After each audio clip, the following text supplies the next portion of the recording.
Good afternoon and welcome to Mercy Health Muskegon's Healthcare Spotlight.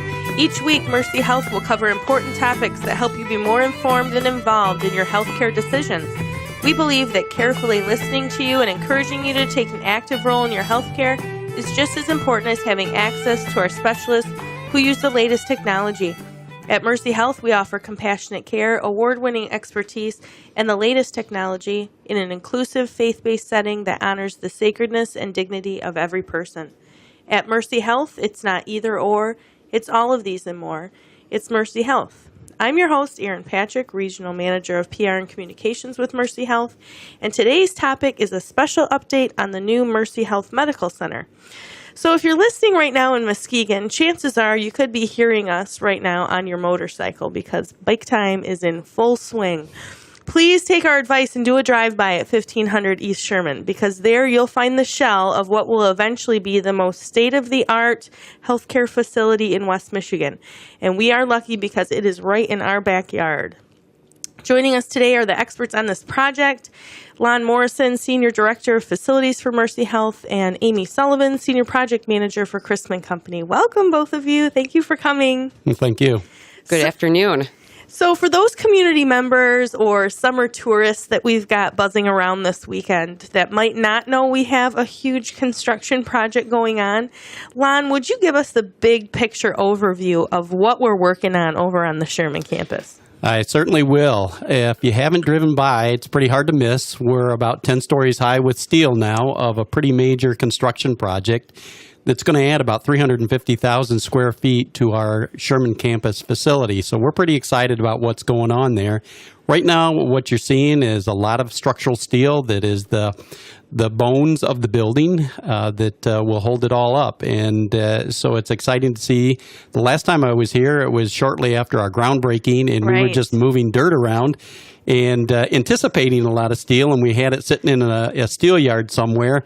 But now it's actually going vertical, so it's pretty exciting to see. Yeah, and it is very hard to miss. So if you're driving by right now on Sherman, just take a look over for the big red crane and the big, huge tower. And if you want to talk a little bit more about, Amy, what you're doing working on our project and how long you've been part of this design. So I've been on this project, it's probably been 2 to 3 years. This has been kind of an iteration. I know also within the Mercy Health organization and for us as well. So as you were noting, we broke ground last September, but really we started site work back in May of last year.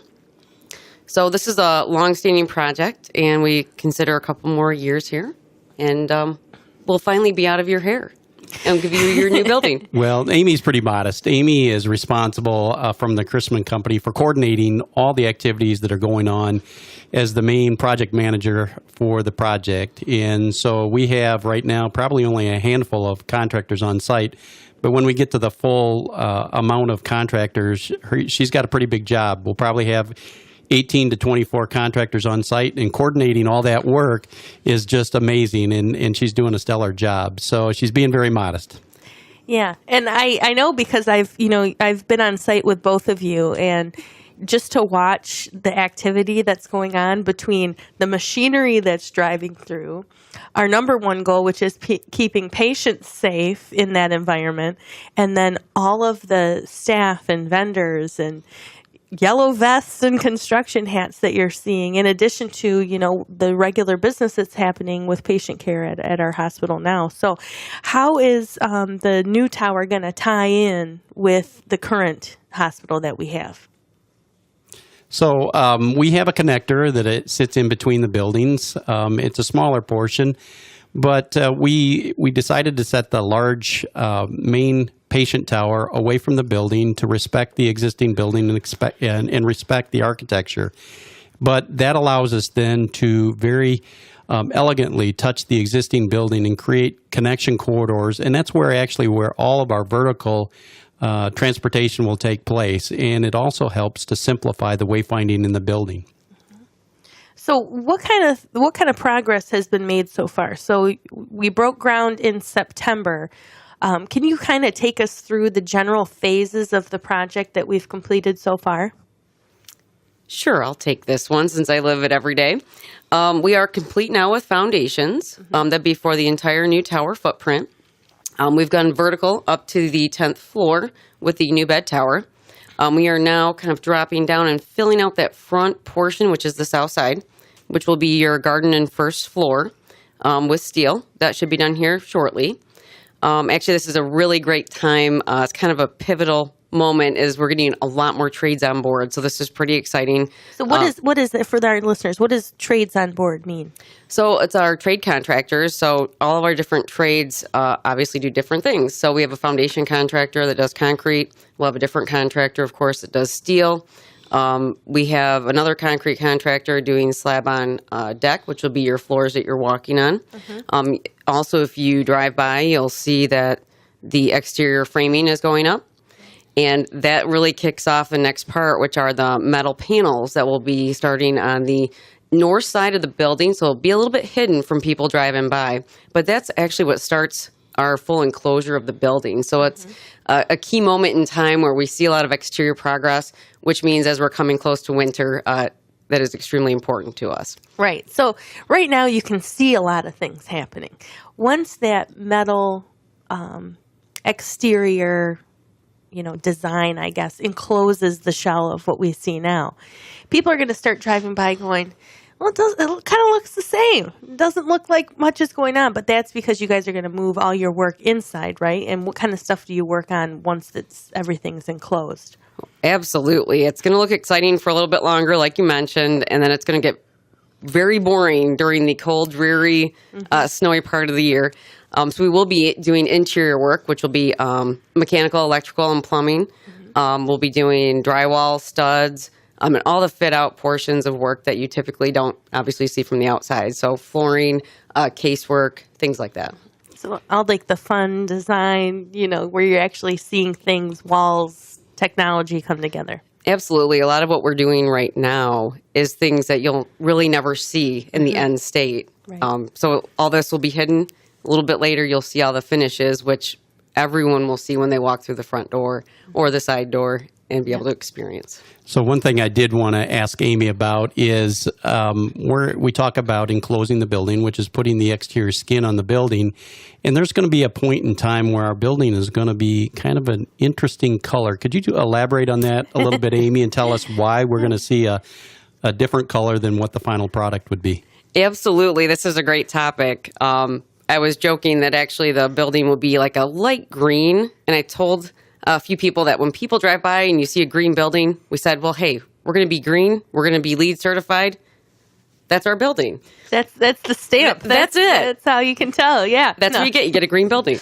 No, actually, so what you'll start seeing is that green, it's a light green. It's kind of dusty color metal panel. So what it is the metal panel has insulation on the inside. So once they actually install that up the exterior, that actually seals in our building. So it's great from a weather type perspective.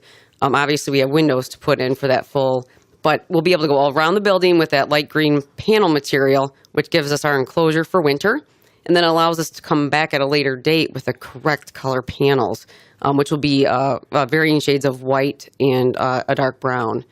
So you'll see something very different next spring than what you'll see here in the short term. And we have actually done a small, I say small, it's actually a fairly large sample, which we call a mock-up of those colors for the facade. So you can kind of see what the real product is going to look like when it's complete. Absolutely. So it's a little bit night and day when you look at the light green versus the final whites and browns. So, Aaron, a question back to you with regard to the mock-up. Since we've got a finished mock-up there, is that a picture that we'll be able to access on our website so the general public can go take a look at that and really see what the building's supposed to look like? Yes, that's going to be hosted on our construction website for Mercy Health, which if you'd like to visit it now, it's active, and we've got some cool aerial shots and a time-lapse video that the Christman site hosts for us to show the progress of the building. And that is www.buildingmercyhealth.com. And if you go to photos, you'll be able to see the progress kind of phase by phase. And our next phase that we're going to highlight is the mock-up. So you'll be able to see and assure yourself that our building is not going to be bright green. So That's a good point. Thank you, Lon. You bet. The other thing I wanted to talk about was this past winter, we had guys up there working on steel, and it was just kind of a crazy thing to see that, in the middle of December when it's rainy and stormy and we've got snow and sleet and all this stuff coming. This winter, they'll be enclosed and working inside, so I bet they're going to be kind of excited about that. Hopefully this winter is very similar to last winter in the fact that it was very mild. It was mild, And yeah. so it was wonderful from all the activities that we do. It seems like it's always my luck that every time we're outside in the winter, it's always a terrible winter. So this is actually a really good thing. We'll actually still be doing some work outside and on the exterior during the winter, but as we know, this is Michigan. Our guys are used to doing that type of work in the winter. There are a few things we won't be able to do till spring or until the weather kind of breaks. But we'll have plenty of work going on inside. Mm-hmm. The one thing that is pretty interesting, though, when we talk about, like you said, guys working outside on the steel, if you actually go from the garden level, which is basically when you're walking into the facility, and you go up to the 10th floor, the temperature change, even right now, is significantly different, right, as well as the wind speed. Mm-hmm. So it's a little bit of a different project from the ground floor to the top floor. Right. So this conversation made me think of one thing, and that is about safety. Safety culture here at Mercy Health is really, really important to us, to the point where we do a safety huddle internally for operations every day and talk about some issues or items that might come up that create some safety concerns for us, because the best patient care is really at the forefront of what we're doing. But what it made me think of is the Christman Company has a safety program in place, and it's pretty impressive. Right now, we have, I think, over 104,000 man-hours to date that is safe without incident. And Amy, I think I'd like to hear just a little bit more about how Christman achieves that. That's pretty phenomenal when you think about it. And that number is going to climb substantially as we get more people on board. Absolutely. So safety culture is key for us as a company, but obviously we can't do that by ourselves. Our trades who are physically out there doing the work every day, they're absolutely key to the process. So we have a very intricate safety program that we have at the Christman Company, and we look at it from more facets than just what's required from MIOSHA. We have a couple other things from fall protection perspective that we kind of go the extra step to ensure that we're using best practices on site. We do have a site safety manager as well. So that, of course, helps keep the culture active and things looked at every day. We have a safety huddle as well every Thursday right after lunchtime to make sure we're really reaching everybody on site, not just the foreman or other people who come specifically into our office. So several things like safety orientation videos, things like that really help. They set the standard. But again, it's really people every day out on site, the trade contractors who, of course, uphold some of the same values that we do, that really helps. And it's really, truly, I'll say a community, because you really need to look out for the person next to you. If you see someone doing something, they speak up and say, hey, this is what you need to be doing. Let's take a moment. We'll bring people in for training, or they'll bring people in for training to help with that. One other thing that you didn't mention, Amy, that I think is pretty exciting, and if you could elaborate again, was MIOSHA came to town and picked your site to celebrate Safety Culture Week. So could you tell me a little bit more about that as well? Well, it was wonderful. Of course, we had a tent with some great food and all that good stuff. So it's always a good thing when MIOSHA comes to your site. They have a national safety stand down week, so that was part of that program. But they come out. MIOSHA brings some of their key personnel out to speak to all of our trades. It's pretty much kind of a lighthearted conversation. It's to say, great job. Everyone's done a great job. Keep doing a great job and bringing safety to the forefront of all of our work and all of our days. And actually, MIOSHA has been a great resource for us as well. They come out and do set inspections, which is an educational tool for all of us, rather than their typical inspection. So it actually works out really nice. It gives us all a chance to ask good questions and spend some time. So you mentioned the safety stand down. What does that create awareness for? What is that event all about? It basically gives everyone an opportunity to stop what they're doing, focus on safety, and think about how it truly impacts our day in our daily life. It's not just what you're doing on the job site. It impacts your ability to go home at the end of the day and provide for yourself or your family. So it gives a chance to stop thinking about all the other things we're supposed to be doing during the day and just look at safety. Okay. I think one of the events, correct me if I'm wrong, Amy, is they talked about fall protection during that time frame that they were here. And what that is their Christman has a program in place that if you're ever going to be higher than 6 feet off the ground, that you have to be harnessed in. And so they brought those harnesses out, and they talked about the proper way to wear the harness, the proper way to tie off the harness. So again, people go home at the end of the day to their family, and they're not sitting in a hospital or worse. Right. And we use those opportunities too. Like we looked at fall protection, and then we did a follow-up the next day with more intense fall protection training. So it kind of kicks off some of those events for us. Okay. Well, I think it's pretty cool that they picked this site and then the Mercy Health site to host that. That must be kind of an honor, I guess, as a company to be recognized that way. It definitely is. It definitely is. Congratulations. Thank you.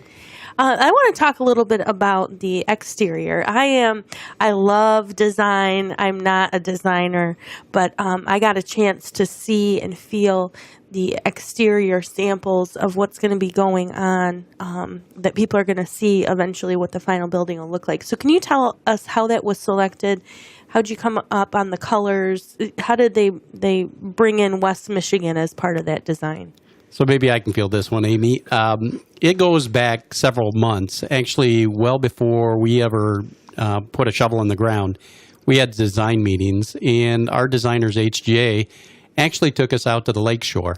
And we talked about what was it that makes the lakeshore unique? What are the characteristics that are really important that should be reflected in this building? And so they talked about the water, they talked about the sand, we talked about the dune grass, we talked about all those natural elements, and how can we interweave those elements into our design. And so there's a lot of that reflected in the colors they choose. There's a lot of that reflected in the types of materials they use. So for an example, we have a stone base, and it reflects those natural colors that you see on the lake shore, in the sands. The glasses they chose for the building, again, was reflective of some of the water and the scenery that you see. And then the brown colors, are reflective of the wood tones that you'd see on the lake shore. And we also talked a lot about our heritage as well. Mr. Hackley, who was a wood baron, and the importance of that and the importance of wood it being reflected in the design of the project. What I think is just really interesting is that, people don't realize how much work goes into really figuring out how that new building is going to feel once it goes up and once patients walk in. So what kind of difference are patients going to notice when they walk in once the building opens? What are they going to notice? How was the interior designed with the patient at the center?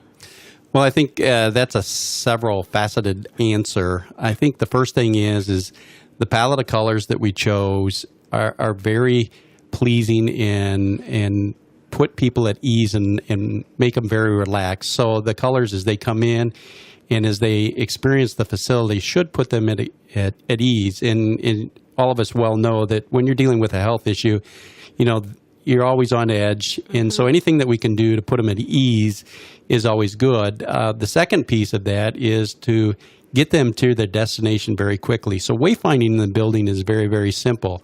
You walk in, you're received at an information desk. The elevators are just to the right a little bit and then up to the floor, and you're there where you need to be. The other piece is the patient rooms in the tower are all private.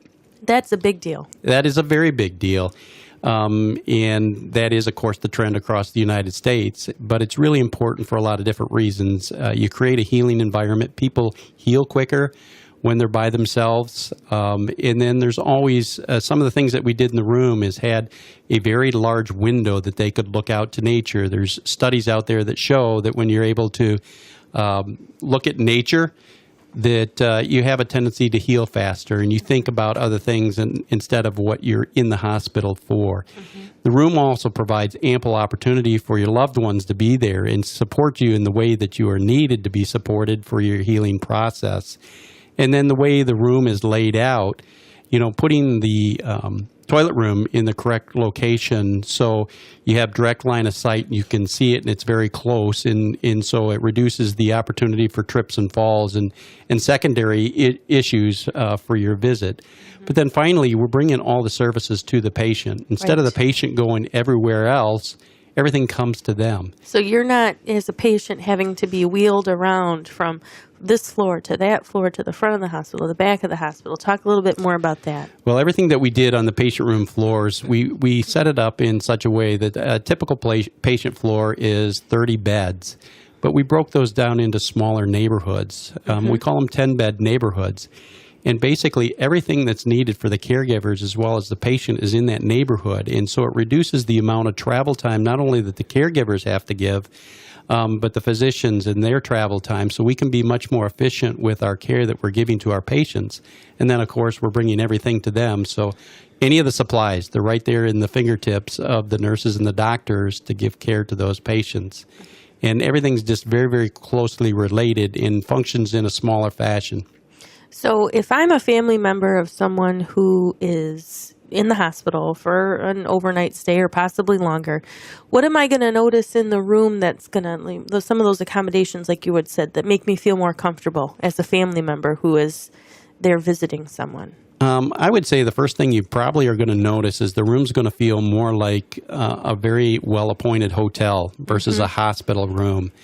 We did our best. We still have the technologies that are required to treat patients. So you'll see the typical head wall with your outlets for oxygen and gases and those types of things. But the rest of the room, we took a lot of time and energy in the pieces and parts that we selected that gives it a very home feel to it. And then communications is another piece that's really important. We put a communications board there right in the site of the patient. So the patient could see, who's taking care of them today. That name's written up there. What are their goals for the day? So they could understand what they're trying to do to improve their health so they can get out of the hospital. I think that's great. Yeah, I mean, everybody knows it's always easier to heal at home than heal in the hospital. Right. And so they set goals, and they do that together. The care team works together. The doctors, the nurses, the family members, the patient, they're all working together to create a health plan that gets that patient better, quicker, and sets goals that they can get out of the hospital sooner. But then, again, underscoring that beautiful window that we're going to see out, they'll always... Natural light is just going to be such a difference between what we have now and what the new facility is going to offer. Absolutely. It always brightens your day when you can see outside and see what's happening, and it just makes you feel better. Yeah. Well, great. Let's talk a little bit about just a thank you to our community on, kind of embracing this project as they drive into our campus currently. We've got a lot of signage, and we have moved our entrances, and we've moved things around. So, Lon and Amy, if you could just kind of talk about, how the response has been from the community and what we can do to, kind of thank them for. Well, I think you touched on it. First of all, we have to do a huge shout out and thank you to the community for understanding that we're going through some very difficult times. Things are not where they normally should be. It's not exactly easy to get to where they need to get to for their services. And so they've been very supportive from that perspective, but then they've also given us a lot of feedback on areas that we could improve. If there's a need for some different signage, or I had some trouble doing this or doing that, they pointed out areas of opportunity for us. So we've worked together with many people in the community to improve that experience. But it is going to continue to be a challenge all the way through 2019. But we just thank everybody that has taken the extra time and is very tolerant of some of the things that we are having to do because we are trying to build a brighter tomorrow. Well, and I'd like to give a shout out to Lon's team and the security team and Christman as well for just always having patient safety, visitor safety on the mind when anybody is traveling to our campus. I, for example, have just had a number of compliments from the community when they say, hey, I was kind of nervous about driving into the construction site, but I saw the signs. There were walkways defined. Security valeted my car. They were, escorted me from, my parking spot all the way to the place that I needed to go because it wasn't in the normal location that it had been in for the past however many years. So I just want our patients to know and our community to know that, our campus is open. We are, fully aware of your needs and we are here to help. So, please don't hesitate to visit us as you normally would. Yeah, a couple other items I think that have made the site better from that perspective, as well as the Christman companies worked very, very hard to make sure there's a very clean path for trucks to come in and trucks to exit. Because we're talking about big trucks. We're talking about semis really big trucks. Yeah, bringing in tons and absolutely. tons of steel. We're talking about a lot of big concrete trucks. And so there's absolutely a lot of opportunity for problems, and they've done a great job in organizing that. So it's one way in, one way out. Yep. The other thing that Mercy Health has done is we've taken our colleagues and we've created our north parking lot, and that's been very, very successful. It's taken about 400 to 450 cars out of the mix. So every time we're able to reduce the amount of traffic on that campus, it gets safer. So those are some exciting things I think that we've done to help create a safer place for our visitors and patients to come. We're talking about in the process of construction. What are the next milestones coming up? What are our patients going to see, or what are colleagues going to notice? I would say the next big milestone for us will be exterior enclosure, and that will be, generally speaking, like we talked about, that light green enclosure that will be towards the end of the year here to prepare us for winter. Other than that, I think one of the other things that we're planning a celebration probably early fall, and we're calling it a beam raising, and we celebrate the last beam being put in place. There'll be activities that we'll have around that. We're going to send that to Hackley campus as well as the Mercy campus for our colleagues, for our board members, for a lot of people to sign in memory of this event going up. Yeah. And so we'll have that celebration in not too distant future. So that's going to be a huge milestone for us. Okay. And now that we're getting kind of towards the end of our program, I just want to ask you each, what are you most proud about with this project? Lon? Just the fact that it's going to be a fabulous new facility for our patients in Muskegon. We have a facility that now reflects the type of care that we have in our facility. And Amy, what are you most proud about from the Christman perspective? so although I love building things, I'm actually more excited that I feel like we're privileged to be able to build this facility for Mercy Health and for the community here. It's been long in need, and it's, like I said, it's great to build things, but it's better when there's a purpose behind it, that we can walk away and know that we left this place so much better than when we showed up, that it'll be standing for a long time and everyone to serve the community. That's awesome. And I know that everybody else is just excited that we finally in Muskegon are going to have the best.